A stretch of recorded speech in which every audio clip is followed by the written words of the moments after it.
Selamat datang lagi di channel Butuh Film Gun bersama saya Wawan Jos. Kali ini kita akan bahas cerita singkat anime My Senpai is Annoying, menceritakan kehidupan seorang budak korporat yang sangat akrab dengan senpainya. Daripada kebanyakan soft iler, gue ngingetin ke kalian, jangan lupa untuk klik subscribe dan like juga guys. Ayo sama-sama bantu channel ini supaya memberikan hiburan ke semua orang, oke? Cerita bermula dari seorang gadis bernama Igarashi Futaba bangun dari tidurnya untuk persiapan nguli ke kantor. Setelah itu dia pergi ke kantor menggunakan transportasi KRL yang umum di Jepun.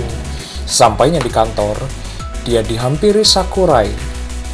Igarashi terobsesi dengan ukuran opainya Sakurai. Di dalam kantor, Futaba pun menyapa para koleganya. Setelah itu datanglah pria bertubuh besar bernama Takeda yang mengagetkan Igarashi. Igarashi lalu memintanya untuk mengecek berkas yang telah dibuat. Setelah ngopi bersama Tsukishiro, Igarashi ikut dengan Takeda untuk mengunjungi klien. Setelah nyetor berkas ke klien, Igarashi berjalan bersamanya. Sehabis itu, Takeda mengajaknya untuk pergi ke sebuah restoran. Dia pun memesan makanan burger dan mainan untuk Igarashi. Setelah makan di restoran, Igarashi pun ditawari untuk melakukan presentasi di hadapan klien. Dia pun mau dan menyetujuinya. Sorenya, setelah presentasi klien, mereka berdua bertemu dengan Kazama. Cabut bareng dengan naik KRL, tetapi di perjalanan itu, Igarashi pun tertidur.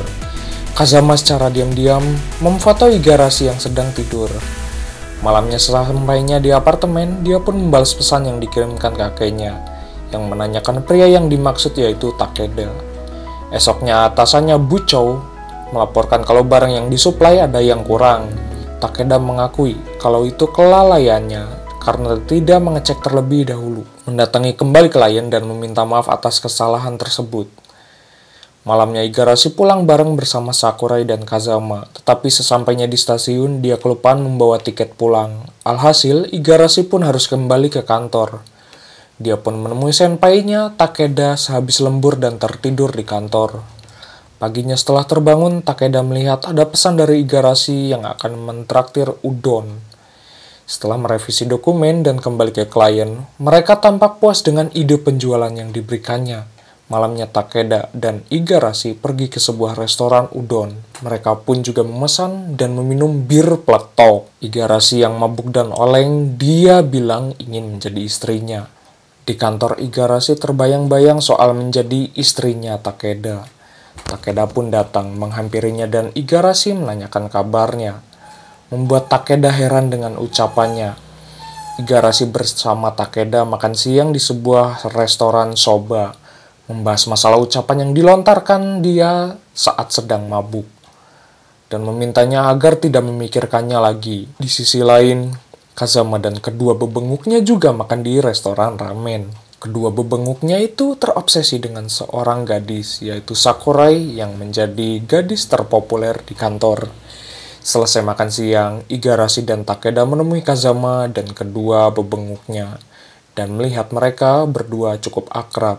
Tetapi Igarashi membantahnya hanya hubungan antara junior dan seniornya. Kembali ke kantor, Igarashi menghampiri Sakurai dan membahas soal opainya. Selain itu, Igarashi pun meminta trik agar membuatnya lebih besar. Sejak bersekolah hingga bekerja, Igarashi terobsesi dengan temannya, tetapi sayang opai yang dimilikinya tepos. Pulang nguli, Igarashi bertemu temannya Natsumi. Dia pun mengajaknya untuk pergi bermain dingdong. Sampainya di tempat belanja, Igarashi meminta izin dan meninggalkannya. Dia pun masuk ke sebuah kamar ganti dan terobsesi dengan opai. Di kereta, dia pun lupa untuk melepaskan boneka beruang yang didapatkannya. Sampai akhirnya, Kazama dan Takeda menaiki kereta itu juga, membuat Igarashi ketar-ketir, tetapi saat pembicaraan berdua, Kazama memperhatikan dengan detail perubahan dari Igarashi. Malamnya Igarashi menghubungi kakeknya membahas soal opai, tetapi senpainya sama sekali tidak memperhatikannya.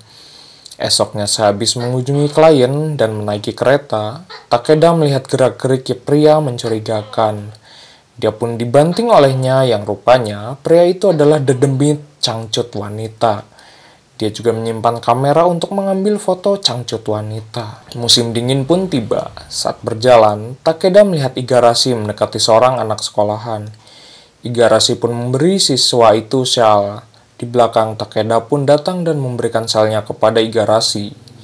Di kantor, Takeda pun membicarakan Igarashi dan syal itu.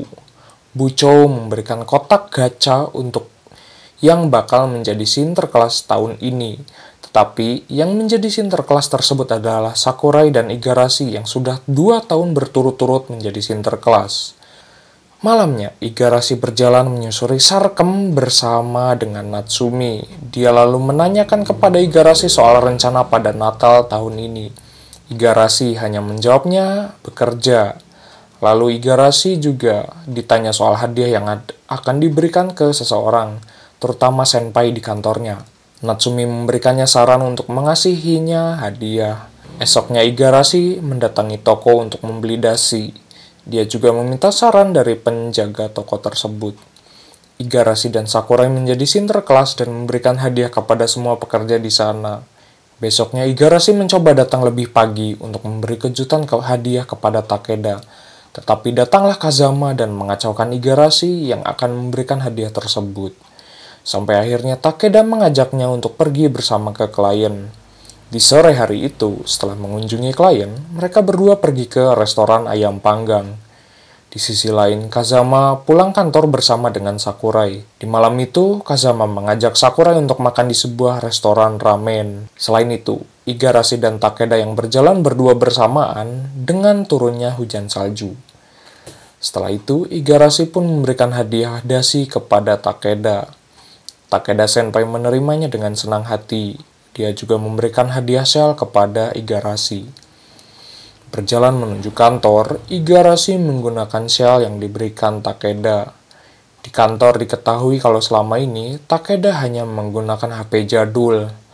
Dia pun diberi kabar oleh Sakurai kalau Igarashi tidak masuk kantor alias cuti karena sakit. Di apartemen Igarashi yang sedang terbaring sakit, dia pun memutuskan untuk membeli makanan. Saat hendak berjalan keluar apartemen dan asruk-asrukan, dia dikejutkan oleh Takeda Senpai yang datang ke apartemennya. Dia memberikan konsumsi kepadanya. Selain itu, Takeda juga membantunya memasak. Ternyata Takeda memasak udon yang hangat tersebut untuknya. Setelah itu Igarashi pun tertidur lelap. Igarashi pun kembali ngantor dan sudah sembuh. Datanglah Takeda Senpai dan dia pun mencoba mengalihkan perhatian Sakurai dan bebenguknya untuk pergi ke klien. Selain itu, Takeda pun memutuskan untuk membeli HP pinter. Igarashi pun membantu memilihkannya. Setelah membelinya, Takeda dan Igarashi saling berbagi kontak. Natsumi secara tidak sengaja juga melihat kedekatan Igarashi dengan Takeda. Malamnya, dia menghubungi Igarashi soal kedekatannya dengan Takeda. Namun, Igarashi membantahnya kalau sebenarnya dia hanyalah senior di kantornya. Di kantor pun Takeda yang gaptek itu mencoba mengirim pesan ke Igarashi. Kazama pun mencoba membantunya. Tiba di suatu hari, Takeda cuti ngantor dan mengirim pesan kepada Igarashi. Sorenya, saat hendak keluar membeli konsumsi, Igarashi pun datang menjenguknya. Dia datang mengurus dan membuat masakan untuknya. Igarashi kemudian menanyakan sakit flu, tetapi Takeda menjelaskan dia sakit karena terlalu lelah berlatih judo dan mandi di sebuah air terjun yang dingin. Setelah itu, Takeda yang sembuh kembali ngantor lagi dan menghampiri Igarashi karena menyempatkan dirinya menjenguk Takeda. Anyway, cukup segini pembahasan ceritanya. Sampai jumpa di video berikutnya. Bye-bye.